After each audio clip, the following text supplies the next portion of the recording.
后来这个1968的 App 是非常的无准，指数也无准，上主要是统计方式是利用基地台搜寻手机信号来推算这个人数。因为偏远地区的基地台包含的范围较大，所以就会误判会失准。即卖中兴大学嘛开发出类似的网站，利用 Google 的地图、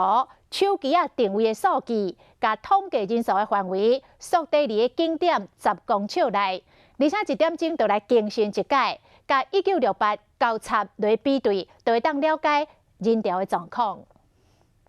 包括台中逢甲夜车、东海夜车、龙湖夜车，也是南投溪头的景点，拢用简单的图显示出1点钟的即时人潮，甚至还有未来几点钟来数量的估计。这是中兴大学多上线的景点人潮的统计网站。所有在 Google Map 上面已经具备的统计了多年下来，而且有每周都在更新的所谓的热门时段的这些人潮资讯，那我们把它汇整在一个网站当中。开发的中兴大学主任讲，甲交通部推出的1968比较起来，1968是利用基地台计算手机数，估计人潮。伫市区数字较准，抑过伫偏僻的所在较袂准。所以那个基地台可能涵盖的范围是到20-30公里，它也就是把那20-30公里的人都算进去了。但是 Google 它是到10公尺以内的精准度。实际来做比较，大概第一市场1968显示正常，抑过中兴大学的网站显示讲人真济。主任解释讲，因为 Google 即时推测的人数比过去2礼拜以来平均值搁较济，所以讲表示人真济。